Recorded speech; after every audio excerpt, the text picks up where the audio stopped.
nutrition studies that come from people who are actually living the longest. 104, 105. Which research would you trust more? The second one. From the people who are actually living the longest. I'm not against cold plunges, I'm not against red light therapy or supplements. I'm against the fact that people think that only that will allow them to live longer today. The longest living people have three things in common. And they don't start with supplements. They don't start with cold plunges or red light therapy. The three commonalities in the longest living people. Number one, they know how to be happy even if they have stress in their life. Number one. Nutrition doesn't even come in the number two space. The second is how strong your community is. At least all of you have 3 or 4 good friends or solid relationships in your life that you can rely on. Like, you know, this person got my back. If something happens, this person's there. I can express my emotions to this person. This person doesn't have to be a husband or a wife. It doesn't also have to be in the form of an affair. It can be a parent, it could be a sibling, it could be a friend. But the point is, community and relationships was the second strongest point. The third strongest point was sleep. I know you're waiting for me to talk about nutrition and superfoods, but the latest research shows us that you can have the best nutrition and you can be working out every day. But if you're stressed out and you're sleep deprived, it negates all your efforts of nutrition and exercise. Now, why am I sharing this with you today? Because Instagram and social media makes us believe that all the greatest health revolves around nutrition and exercise. It's important. You should do it. But your number one longevity strong point is how calm you can be even when you have problems in your life. So the longest living people, I've had the privilege to meet many of them. So I was like, hey, do you have problems in your life? It's easy to be happy when we don't have stress. Every one of these people have extreme stress. They've gone through points in their life. You can imagine if they're 104 and 105, many of them have gone through World War I and World War II as well. In today's world, it's a little bit different. I see patients from across the country and the world. Everyone has stress, but the biggest problem are the ones who keep rehearsing their stress every day, overthinking their problems every single day. So today, if we're going to talk about longevity, if we're going to talk about better skin, better hair, better lung health, better heart health, it comes down to your internal environment, number one. How quickly can you come back to calm and happiness? You can have all the problems in your life, and you will. And your children will, and your grandchildren will have problems. But if we can teach them how to feel good about themselves in a situation, if we can teach them how to count their blessings, how to feel grateful, and also give them the tools to solve their problem, that is the most scientifically proven longevity hack that exists right now. Everything else is secondary. Today we're looking at a country that is getting sicker and sicker. We have more awareness. We have great medical doctors. We have nutritionists. We have gym memberships. Some of you have your personal chefs at home. Why are we the sickest country when it comes to diabetes, cancer, and cardiovascular? Think about it, right? We have everything. Now, of course, we'll blame it on the air. Yes, the air is a problem, but our problem is our stress levels and sleep deprivation. For 14 years, I've been consulting thousands of patients. If there's one commonality that I have to find amongst our sickest people or the fittest people who got sick, the healthiest people that got cancer, the two commonalities were sleep deprivation and chronic stress. Don't get me wrong. We're all built for day-to-day stress, but we're not built for chronic stress. Stress that is ongoing, all over and over again in our mind. And the best thing about medical research and scientific data, it shows us that there is no food, or there is no exercise, or there is no medicine that can solve sleep deprivation or chronic stress. It is only us. And we're living in a country that has the greatest gift, yoga, pranayama, spirituality, but how many of us actually use that? We're chasing everything that the West has given us, the next best supplement, the next peptide, the next IV therapy, but it's doing nothing to bring down the two major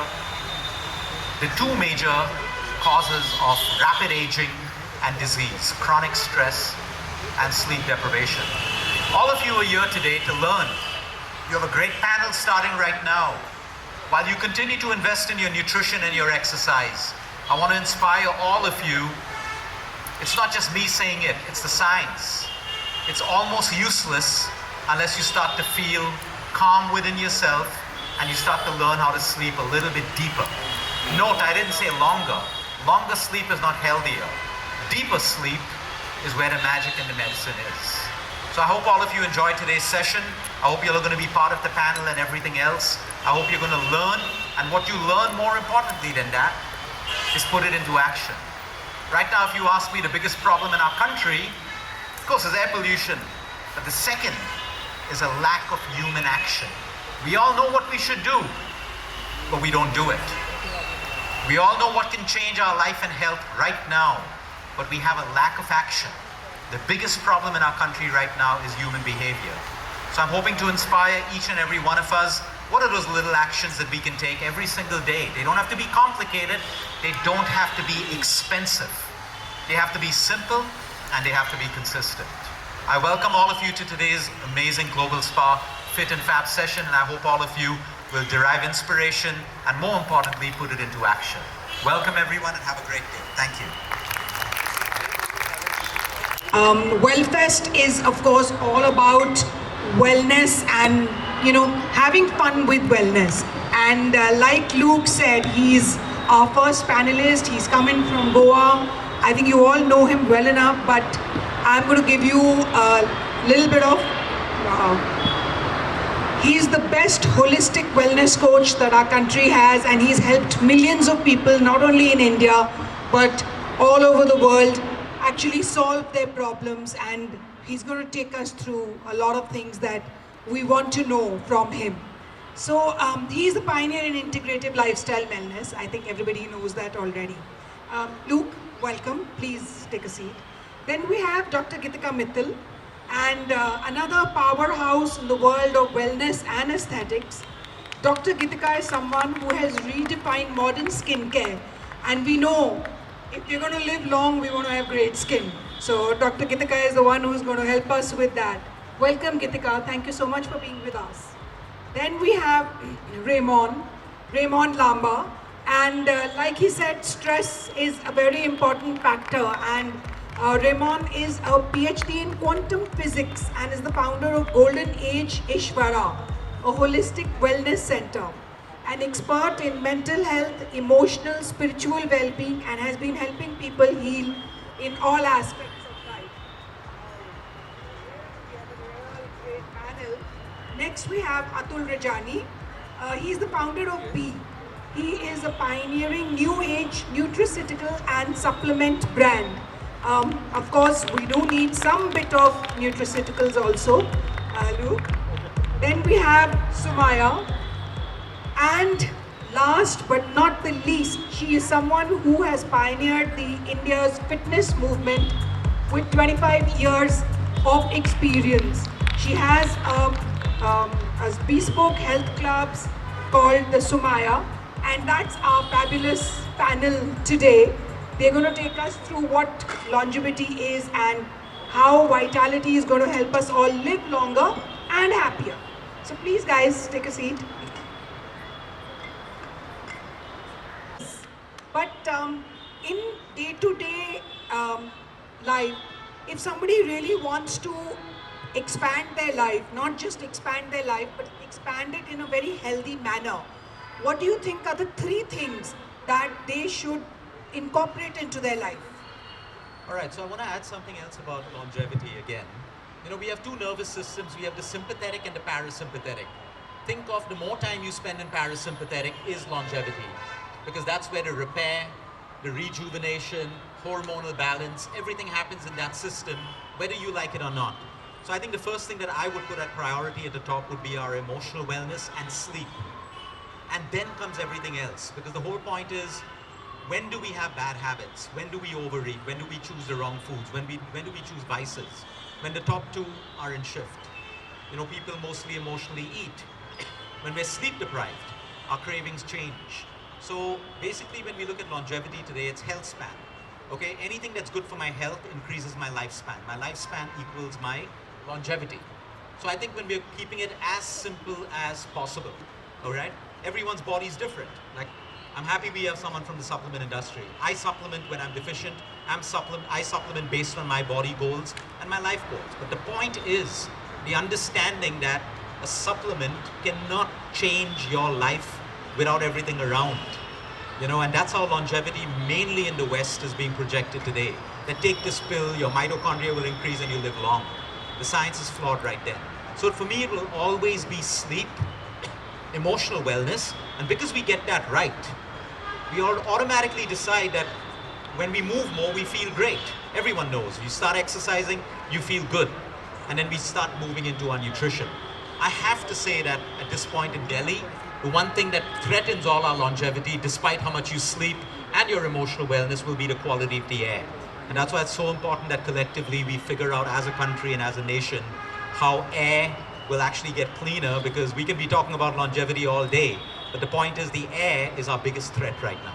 Yes, that's absolutely true, and I know you've been working very hard on trying to get a solution. I hope we can work on that. So this is going to be very interesting because we just talked about supplements. So I am going to frame my next question to you, Atul. Tell us, what do you think supplements can do or cannot do? I'm actually going to add on to what Luke very rightly said, that supplements are not a magic pill.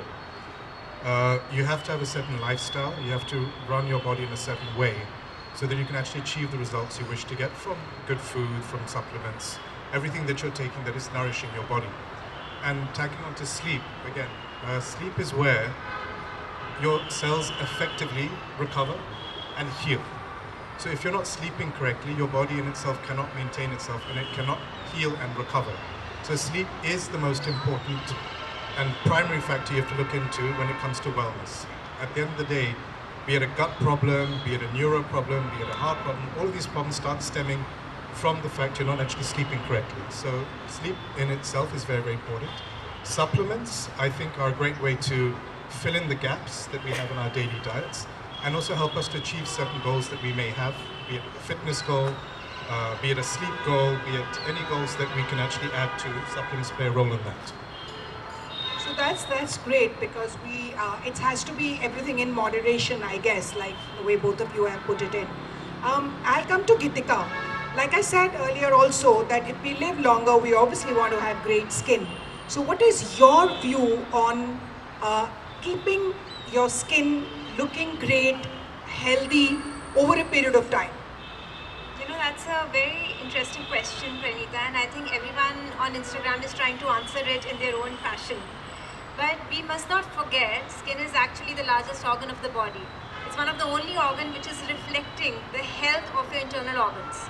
So it is actually the ecosystem which is telling that what's happening inside, and it's actually telling that in real time. So Luke here spoke about sleep, and Alok also mentioned about sleep. So one night of bad sleep, you will see it on your face, you know, puffy eyes, cortisol face as they are talking about it. What is it really? You know, to have that lovely skin, we have to look at all the things. First up, of course, a good restful sleep. You know, we all spoke about sleeping beauty. Well, that's for real. Nothing can supplement or replace a good night's sleep which is restful. Not a sleep which is making you wake up, not a sleep which is not restful enough. A good restful sleep is enough, very, very important. Because that is the time most of the body is recovering. That is the time your skin is recovering. That is the time your hormones are being released to give you that repair. Second one up is definitely your diet. Inflammation in your diet, in your system, will show on your skin, which is not only going to release that microinflammation causing early signs of aging, but also it's going to relate to other signs of aging that will slowly start to crop up. Third one up is, of course, the cortisol or the stress. You know, we were talking about stress already. stress is just not generally a loose term. It's very, very important and it's very deep. When a person is stressed, they're going to release cortisol. Cortisol, just in the pretext of skin, will release more sebum, more testosterone, and more acne, and more aging. It's all interrelated. So if you're not sleeping well, you're stressed. Or if you're stressed, you're not sleeping well. And everything is going to hamper or imbalance the hormones, and it is going to show on the skin. And fourth, and very important, is the mitochondrial function. We all talk about cellular aging these days, and it is very important for your cells to repair and start showing that on the skin. So, of course, we all know that fitness is important. If you're going to live long, you need to be healthy, able to jump around, move around, and keep your bones healthy. And of course, that's where, Sumaya, you come in. What do you feel about sustainable fitness rather than a one-time, you do a little bit of gym and then forget about it? For long-term benefits, what do you think one should be doing? Coming from the fitness industry and someone who's actually had the good fortune of seeing the industry evolve. I started my career when I was in actually 1997, so it's been quite a journey. People didn't know a treadmill then, and now people know, what a good treadmill is. It's all about the trainer now. But I'll tell you this, in this entire journey that I've had, it's very important to understand that fitness, like any other one element on this panel, is not enough. Wellness in general is an ecosystem. It's not the one thing that you do. So it's not the one thing that you do in excess. So like, for example, going to a gym is not a punishment for the faulty diet. That's how most people take it.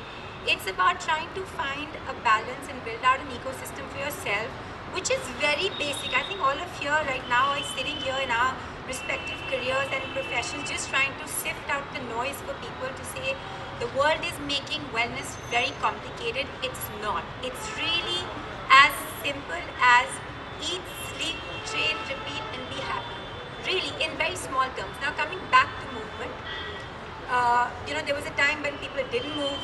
We all just went for a walk, and then the industry evolved, and there were trainers, and we all trained. Women didn't do weight training. Now women know the importance of weight training. There's a lot of knowledge that is there. With COVID, what ended up happening was, because there were so many home workouts, and everybody really started getting into HIIT and really, I would say, killing themselves in every workout, right? Now, of course, what I always say, even though I run so many gyms, I'm like, why is everybody training so much? Please go home. Why? It's almost like you're making up for lost time.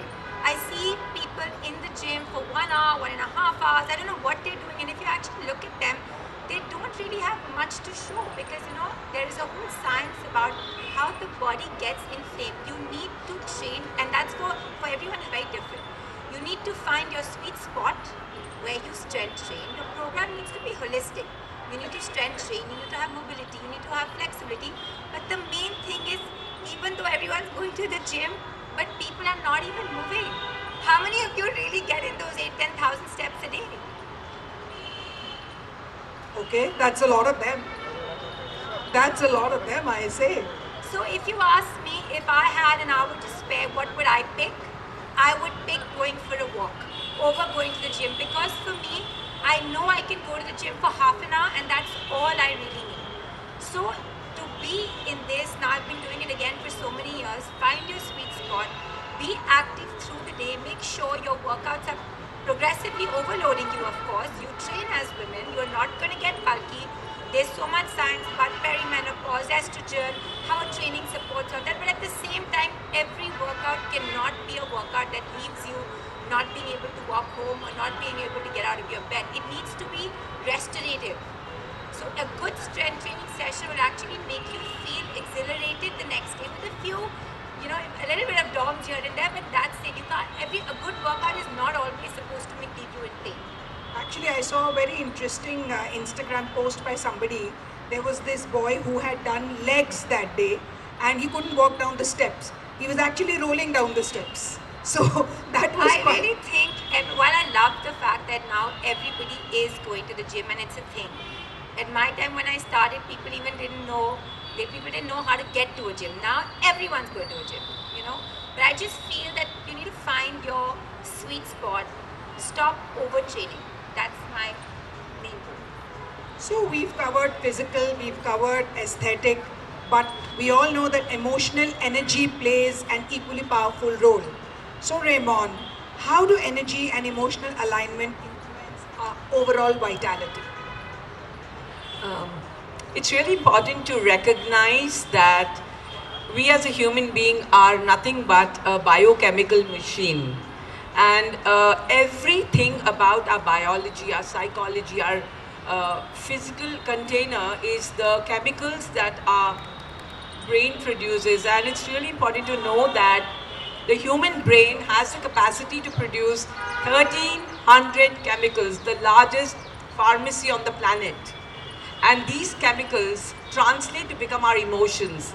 Like everybody spoke about being happy, sleeping, but every action about all of this is nothing but a chemical response or a chemical reaction that gets triggered either with an inner thought or with an external stimulus. So in this entire paradigm where the whole essence of life is changing, it's important we recognize we become what we think, we become what we feel, we become what we eat, and we become what we do. And only focusing on the doing and the having, like food, is, I would say, 30% according to quantum physics, because the 70% is the inner world of thought, feeling, and the spiritual essence of flow of energy. So emotions are nothing but energy in motion. It's like no matter how good a vehicle you have, if the machine is not good and the electricity is not flowing, or the petrol or the fuel is not flowing properly, it fluctuates, right? So our emotions are meant to be regulated. But the story about human beings is we get programmed when we are little children with emotional addiction. So anger becomes an automatic response. Sadness becomes a very automatic response. And then we pretend we are happy, we do something to be happy, but we are not happy from the inside. So truly, we've got to take responsibility to go within and ask ourselves, what can I do to understand what my emotions are? Because we are not robots that somebody coming and triggering us and we react like robotic. It's impacting our sleep patterns. Inflammation is a byproduct of excessive anger in our body. And these elements, anger, fire, water, earth element within us, because we are made up of these elements also, the 5 tattvas. So it's our responsibility to balance this with mindfulness, with healing our childhood trauma, the energy that we've been carrying from maybe lifetimes, because the soul is the same, the container is different. So emotions have a deep impact to really regulate our nervous system, our mental health, our psychology, and truly only with the power of emotions you can rewrite your genetic destiny. That's how powerful they are. That is very, very interesting. But I'm going to move to Luke.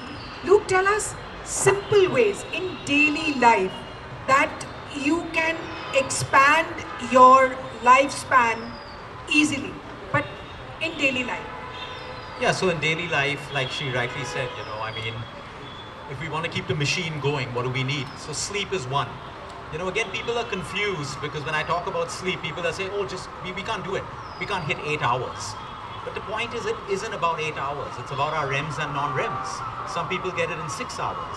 Some people get it in 5.5, and some people need 8 hours for that.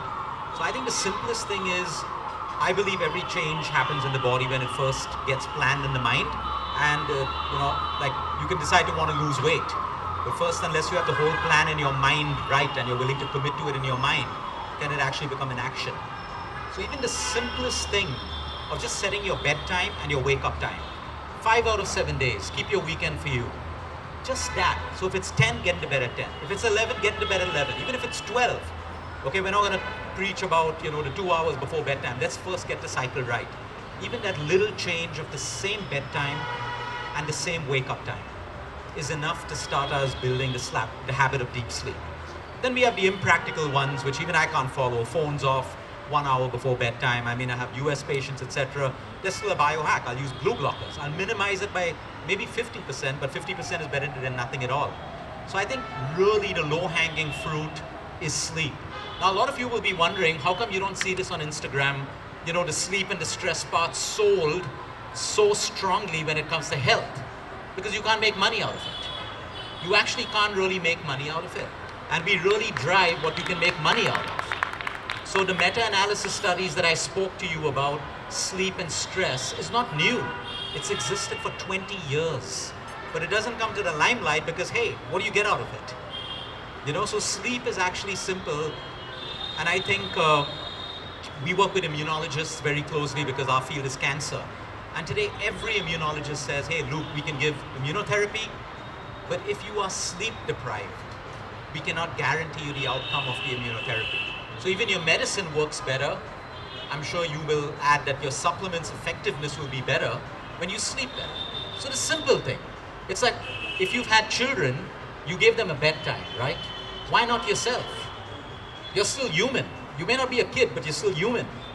Why not a bedtime for you? Maybe it's not 7 in the evening or 8. But the point is at least try to, and that's what we do with shift workers. Night shift workers, pilot rosters, they change according to rhythms so that they can adjust their sleep timings. So for me, it will always be sleep first. And the practical way is, hey, you plan your day. Like if we've planned our day, if we don't have a plan, we are going to watch episode 2. We are going to watch episode 3.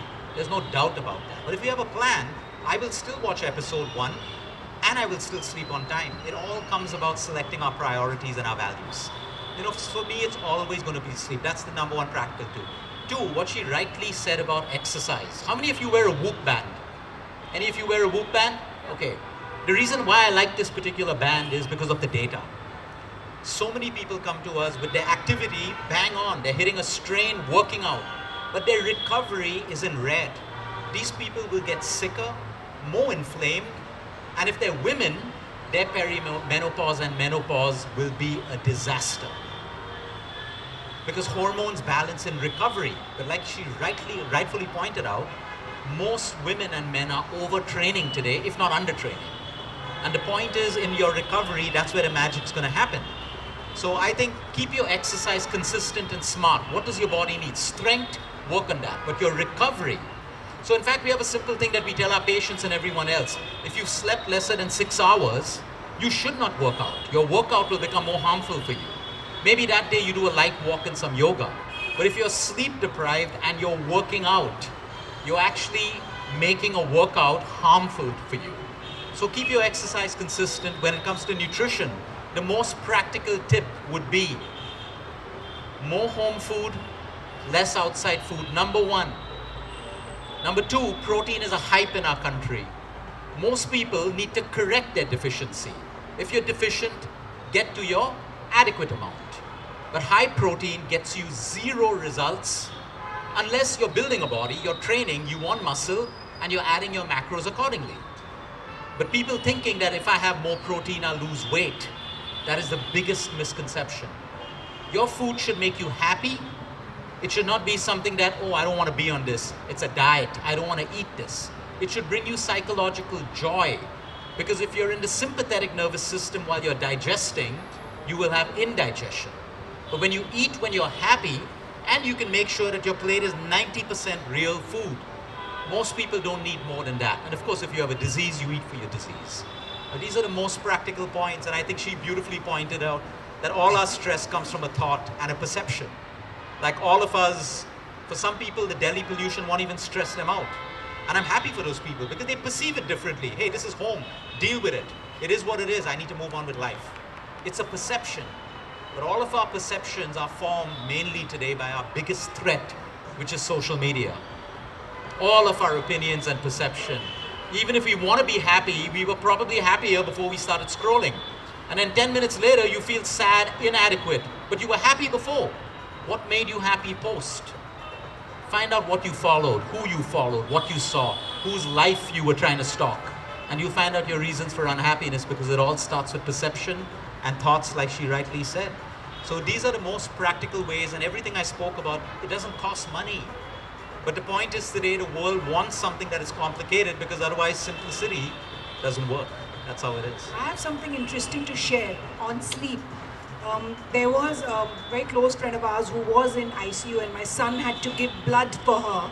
And when he went there, the doctors refused to take his blood because he had slept for less than 6 hours. That was, I mean, I was shocked. I said, what does sleep have to do with donating blood? But they didn't take his blood, and they said, come tomorrow after you have slept for more than 6 hours. And the reason for that was because his own immune factors would be completely suppressed. So they would not give that blood to any patient, for that matter. That His was platelets and everything. a real eye-opener for us. So you've been talking about sleep. Now for someone who cannot get sleep, tell us, Atul, is it okay to take sleep medication? Firstly, I would say that taking pharmaceutical grade sleep medication is a patch which is going to lead to a very dangerous road going ahead. I'll share a personal example with everyone here. I used to be the guy, and I love working. I'm very passionate about whatever it is that I do. I was doing 18 hours a day. I did that for 5, 6, 7 years consistently. Had to take pharmaceutical grade medication to help me sleep, and I ended up in hospital. I couldn't think anymore, I couldn't speak, and I lost control of my body basically. I couldn't even stand up. And therein started my journey towards wellness, and I mean, it's a term used today, but back then it was, how do we heal ourselves naturally? How do we figure this out? Using the body in the right way, working with the body in the right way, and listening to it. So, first and foremost, I'd say to everyone here, unless you're a shift worker, and by your vocation, you can't actually do anything about it, your sleep timings, you need to focus on sleep like it is a target. Just as we say we have to be at work at 8 in the morning, I have to be in bed at 9 p.m. Simple. And you need to be disciplined about that. So the purpose of saying this before answering your actual question, and also adding on to what Luke was talking about, and I think what everyone here on the panel is talking about, it's about having a discipline and a routine. Your body is a machine. If you give it the same nutrients, the right nutrients, at the same time every single day, you wake up at the same time, you sleep at the same time, as impractical as that sounds, I know, that's the way actually you set your body's rhythm, your circadian rhythm, which we've not yet referred to that, but I'm sure everyone here knows what that is. Setting that rhythm in place sets your body up to handle the day, its stresses, and what it's going to put you through in the best possible way. So I'd say first and foremost, set your circadian rhythm, and I'll share one more personal thing with everyone here.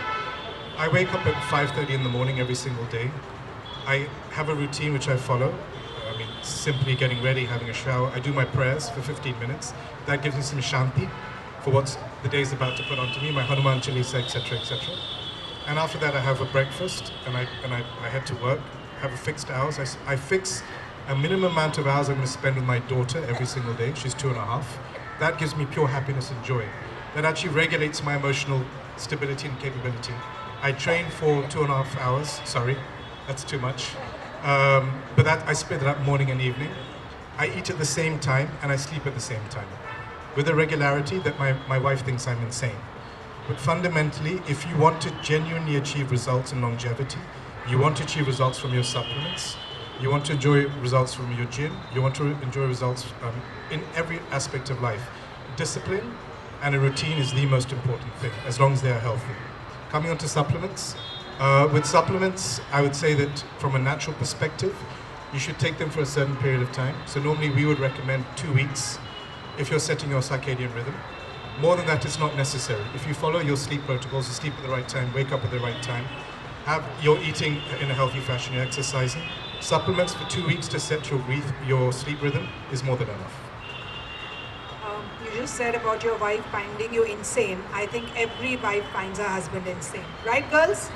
Yeah? Okay. So it doesn't matter even if you are whatever you do. Okay, so now we'll come to skin. Is anti-aging... So let's look at anti-aging first. So anti-aging is more of a band-aid approach.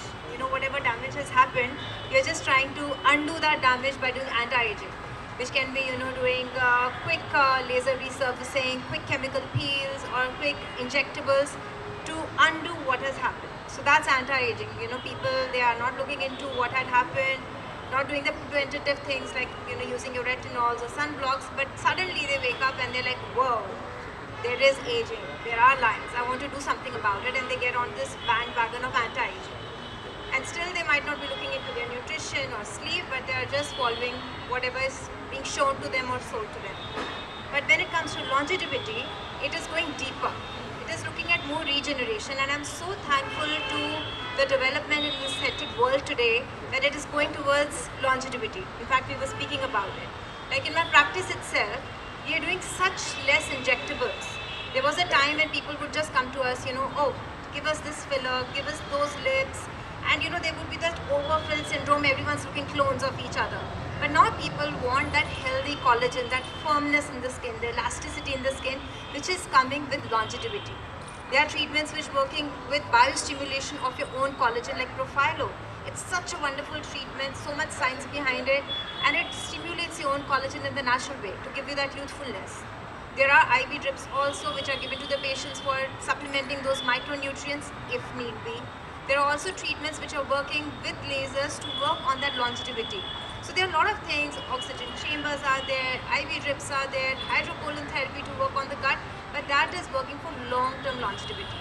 Now how to bridge that gap is, whenever I see any patient in my practice, is to understand them and understand their story, where they're coming from. Not everyone's the same, be it a 20-year-old girl getting married or a 45-year-old woman who is hitting an early menopause. Understand what is bringing her over there. Are there like quick fixes that she wants to get that confidence back, or is she ready to just give in some time and go a little slowly for that longevity route? So I would go towards repair first, because that is what that will get them confident, that's what will make them happy quickly, and then you go towards repair and regeneration. So after that, you start educating them slowly about how to protect your skin. As simple as that. How many of us use a sunblock every day? And can I see some hands here? And how many of us do reapply that? Every 2 to 3 hours? So that's as basic as it is, And we all know about retinols, retinoids, tretinoins on Instagram. Is anyone following that? Is anyone using Tret in their skincare routine? So, these are very simple things which one can be using. Yeah. So simple things. A simple skincare routine that can not only help in that anti-aging route, but also in regeneration. And it is just about education, just being patient. Those wonderful results don't come overnight. That restful sleep, that glow that you will get from the restful sleep will not come with a quick fix of the pill. Of course, we can do some injectables here and there to remove those wrinkles and frowns. But now is the time for that youthfulness which is coming from deep within. Yeah, you can do whatever you want, but the effectivity will be if you've slept well and you're not stressed. And if you're eating well. And if you're eating all well. All those pillars have to be covered. All factors are well. So a lot of people are talking about strength training for longevity. Why is strength training so important as we age? I think social media is talking about it a lot. We always kind of knew it. But it's actually, strength training was always perceived as something that men would do, and women never really looked at it, because for women, we're always driven by aesthetics. We love to wear good clothes, we like how the clothes fit on us. For us, our level of aesthetic appreciation is how lean we look in the mirror. So a lot of the women were, very anti-strength training, because they had this whole perception of they would become bulky. And mind you, you can, I'm going to say something which I may get trolled from. There are certain parts when somebody comes and tells me, when a woman is training, saying, I'm feeling bulky, I understand sometimes what she's saying, because genetically you have slow twitch and fast twitch fibers. Fast twitch fibers generally do have a little bit of a hypertrophic nature. So when some women strength train, if their diet is not clean, a lot of times I also look at the diet, because a lot of times you start you say, oh, my training is making me bulky, but it's also because they're eating a lot of unprocessed carbohydrate. But when someone's eating a very clean plan and is feeling bulky, I know what she's saying, because it's either the way the training is being periodized, it's either the reps and the sets that she's doing need to be altered. So feeling bulky as a woman is a thing. I'm going to say it openly, but having said that, that shouldn't deter you from strength training. You just need to, your trainer just needs to alter that plan for you. You may not need to do 6-8 reps. You'll be very happy muscle. There's science that shows that you have muscle growth in challenging reps up until 20 if the load is progressively loaded in such a way. But not to strength train is the biggest mistake you can do, because I have seen now in my journey women and friends who were 43, who never trained because they were always skinny fat. They were skinny to look at, but their body composition was not healthy. Today, when they are perimenopausal, because they never trained, they never strength trained, they may have just gone for that odd walk and done that occasional whatever, class. You can see when your estrogen drops, it's like an overnight shift. People are prone to osteopenia, which very fast develops into osteoporosis. Osteopenia is still reversible. Osteoporosis is something that is a challenge, but a lot of that can be prevented if you are strength training. If you look at our mom-in-laws and our nannies, the reason in their generation they lived longer and healthier because they ate cleaner food, right? But they also had knee issues because their idea of exercise, which is walking. The reason we will not have knee issues because most of us are strength training. We may contract another disease which is coming from sleep deprivation. So with every generation, the onset of lifestyle disease is also evolving. So we may not be the generation that will get so susceptible to osteoporosis, osteopenia, because all of us are strength trained, But girls, please strength train. It's very important. You can use your own body weight. You can use weights. If you feel bulky in certain areas, just please talk to your trainer. All it needs is an alteration of your program. Look into your nutrition. More often than not, people say they're eating clean, but their macros are not counted, which is individually to you. Your diet cannot be the diet of someone sitting next to you. Your recommended daily allowance versus what your body optimally needs is very different. Even three of us sitting here, we may have the same goal of I want six-pack abs, he wants to have a body fat percentage of less than 10. We're all aiming for the same thing, but the way he may go around his ecosystem of wellness will be very different from mine. Having the basic pillars being the same, but then optimizing your nutrition, your supplements, your diet, your exercise capacity is optimal to you. So not recommended, so there's a recommended daily allowance, but there's also an optimal daily allowance. Like I extract so much of from my body on an everyday basis, and I've been doing that for the last 27 years of my life. I've been someone who's been supplementing even when the world was not supplementing, So, and everybody's like, oh my God, you're eating so. But I'm somebody who hasn't even had a crocin in the last 20 years. So there is a give and take, and because I extract so much of my body, I've been supplementing for so many years, and I'm pro supplementation.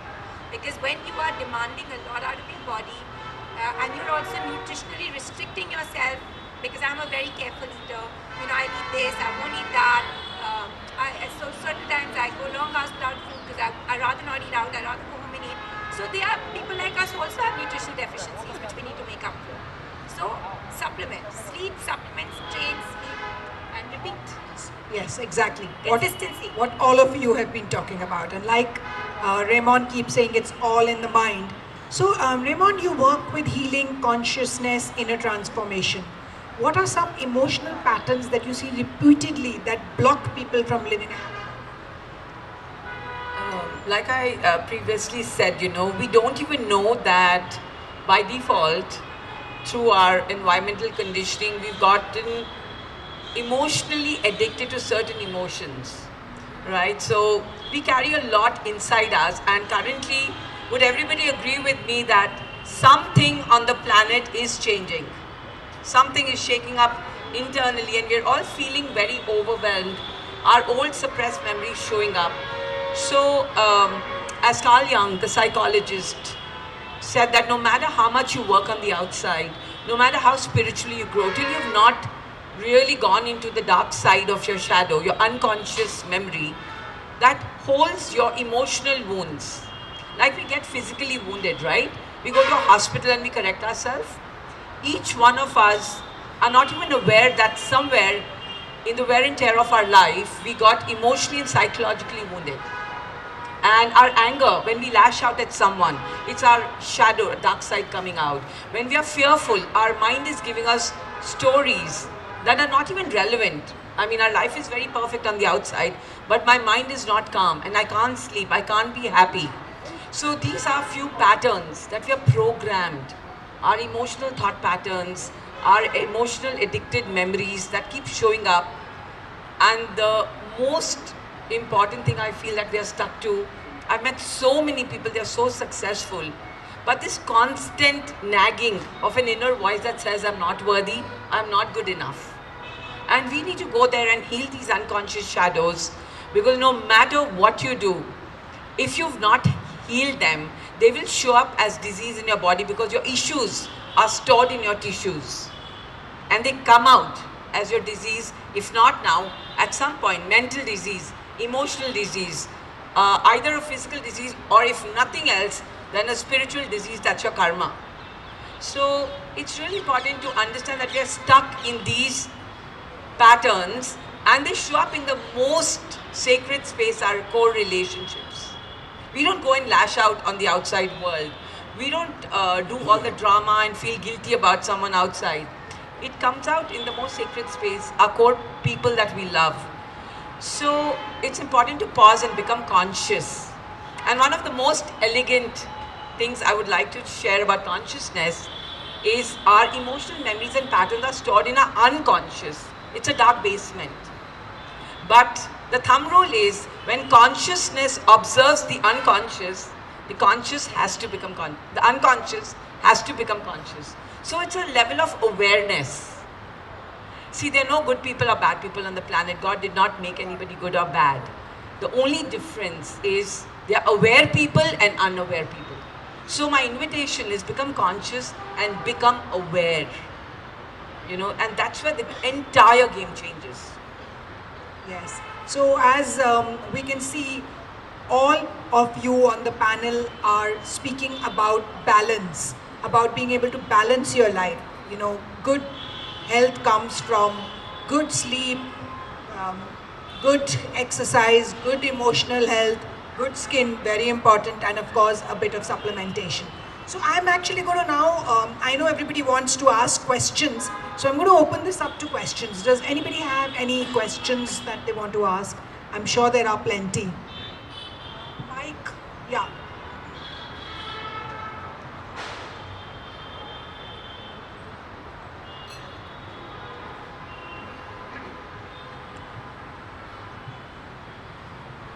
Hi, I'm Sushma Bina. We also, basically I'm a civil engineer to interior, so, but also wellness, because we have started an app. Hi, are you able to hear now? Yeah. So, I've undergone a lot of surgeries, and I'm not recommended to do any cardio. Miss Dalmia was mentioning that you need to do exercise. I'm not supposed to bend down because I've fallen off the staircase. My spine is weak. I cannot bend down again of cervical. What exercise should I take in marriage? I walk. That's the only thing that I do, and I do all my home chores myself. Touch wood, till date I'm independent without any help. So, which strength training I should take? This is a very basic question, but no gymnastics or no these gymnasiums, nobody is ready to handle my case. So would you tell me what I should take as a cardio? So, you know, for us as trainers, the world of sports physio and physiotherapy is now we're merging. So what you really need is a very good physio program, somebody who doesn't deter you from exercise, but someone who, having a weak spine is not a constant. You can strengthen it, but you need to do a lot of deep core work, which somebody needs to teach you. It's not, it doesn't involve spinal flexion, so it doesn't involve you bending forward, but it actually involves you with correct breath work. There are certain exercises which are very restorative for the spine.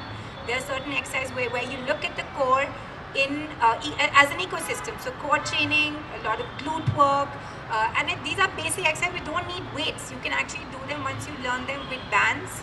You learn how to brace your core, you will have a better gait, you'll have lesser problem. So I think your solution lies more with getting your hands on a really good physiotherapy plan, which is very pro to exercise, and actually all physios now are leaning towards corrective exercise. So, and there's some really good, if you live in Delhi, I can recommend you some There's some really good physios who are doing such amazing work and getting people back on the floor. If I could just add to that and put some perspective. Firstly, don't lose hope. Okay, that's the most important thing.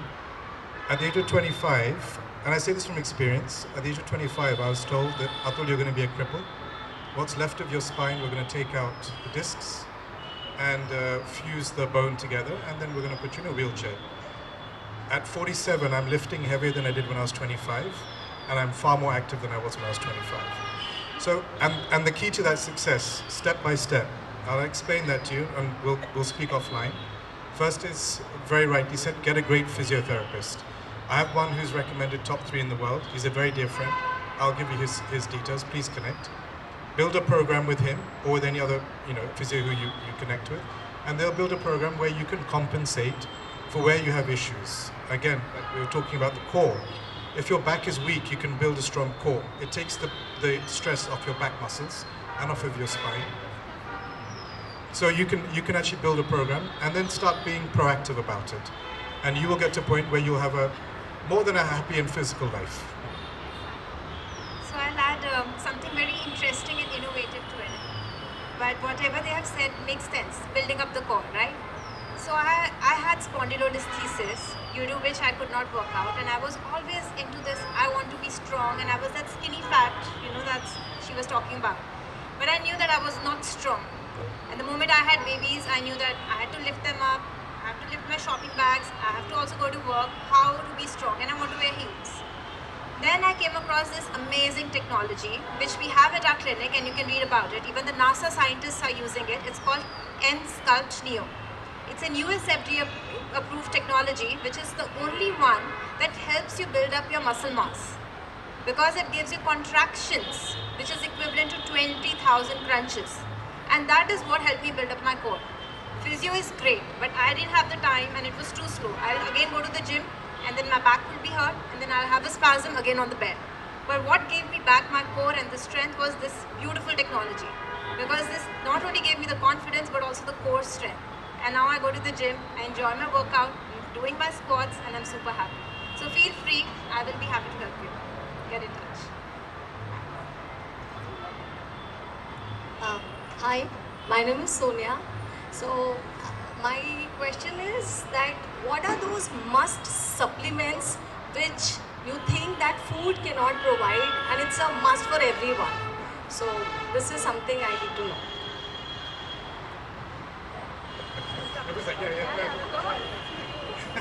That's me. So firstly, if you don't mind me asking, what is your diet like? Vegetarian. Okay. And how many meals a day? 2 meals a day.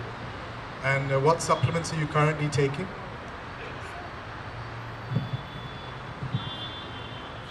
So calcium is something which I think I'm not getting enough. So basically, as a pro, what do you think which is a must for everyone? So, and it could be vegetarian or non-vegetarian, both. So I think specifically it depends also on where you are in the world. So in India, we'd always say vitamin D and your B vitamins are must-haves. And these are things you can actually check in your blood work, get it yourself tested. A proper vitamin D level, which I think the statistic is 50-60% of Indians at least suffer from vitamin D deficiency. And B is up there as well, around 40-45%. So these 2 vitamins are critical and core I'd say for everyone. You should have the right levels of D and B in your blood levels. And what about, there are people who talk about, as Luke says, that, natural herbs like ashwagandha and other things. What do you have to say about it, Luke? Well, I don't support those. No? I actually don't support them. And there's emerging science. Again, see, there are great supplements that sound great on paper. And like you've been honest right through, if you have a requirement, no one's checking how many of the users of ashwagandha are on anti-anxiety medications or psychiatric drugs, which actually makes ashwagandha very dangerous for them. So there are many, many supplements that have to be taken for the right reasons and the right ways. So technically everything has to be done the right way. In fact, today, ashwagandha, I don't know if it's true, but I believe the Netherlands has banned ashwagandha. They banned it. Because the thing about ashwagandha, when you go on taking it for a while and you stop it, you're left with a very numbing effect. We noticed this in a lot of our patients who were taking this. So the whole idea, like he was saying, take it when you need it. You don't take it because it sounds good. Like there are many adaptogens available, there's L-theanine available, there are so many, and it works differently for everyone. Like I won't use melatonin when I'm jet lagged, even though I think it's amazing. L-theanine works for me. So it's different for everyone, but the point is, because it sounds good, you don't take it. I believe that healthcare in our country can get better when people actually reach out to experts for advice and not social media. Now you may find an expert on social media, but if you ask a question online, no one's going to give you an answer that's direct. Never me, because everyone's different. And that's why his answer was actually perfect. He can't tell you what you need without actually finding out what your deficiencies are. I think a lot of people today are sick and getting sicker because they take information from social media, which is very generic. Very, very generic. But for a country to ban ashwagandha means there's a lot of science behind it. So I would be very, very careful. Natural herbs are great. In my field of dealing with cancer, yes, we are against natural herbs if you can't prove how it works with the disease. So what happens is if you're taking a particular herb because it's great for your immune system, but you're on a drug which is an immunosuppressor, you tell me what's going to happen. Just because it's natural doesn't mean it's the best. So I really, really think we need to bring a lot of mindfulness and consciousness to the decisions and the information that we take away from social media. Like, I'm a fan of Ayurveda for the right reasons. But if Ayurveda is not studied with cancer, I'm not going to give the option to my patients because there is no science. So the whole idea is we need to bring consciousness to the decisions we make. There are great supplements and there are supplements that can harm. There are bodies, everyone gave their personal examples of everything and stuff like that. Some people need more protein. There's a little correction in his statistics. It's actually about 90% of Indians who are now deficient in vitamin D3 and B12. That number's actually gone up. These are not published numbers because in India, how do you get a consensus? How has everyone's data been recorded? The biggest issue with cancer right now in the country, for us to be more progressive with prevention, we don't have data. There are so many people who have started their treatments and stopped them. So we don't know the efficacy of the treatment. So there's always going to be that gray area. So for us, I would really inspire us to have, not you, everyone, common sense. Does this make sense for me? Do I need this? Oh, it sounds great on social media. 2 grams of protein per kilo of body weight, and you see a bodybuilder standing there. Maybe it's great for that person, but is it going to fit into your lifestyle? The answer is no. So there are great experts in our country who can help you with supplements that are great for you, not great for you, and the third thing is the quality of the supplement. You know, we ran a brand testing supplements. We're actually about to close down that business. You know why? It's very difficult to find honest people in our country. Everyone's finding a loophole in the supplement industry. Till date, we found just 5 or 6 people whose founders are, test my supplements. Test it. And the rest of them don't even come for that, or they're forging their tests. So we're actually closing down a vertical because finding honest founders in our country is the biggest issue. So the point is, I would really inspire everyone on social media. It's great, but bring consciousness and a whole load of vitamin C. For me, vitamin C is common sense. And I take vitamin C as well. So. Vitamin P. Vitamin positivity. Okay, you can ask those questions offline. They're all here, but we need to move on to the next session now, which is equally interesting. I literally could go on all day talking to these very, very eminent panelists that I have. But if you have any questions, please go ahead and ask them offline. Thank you so much. And I'm sure all of us are much better informed now.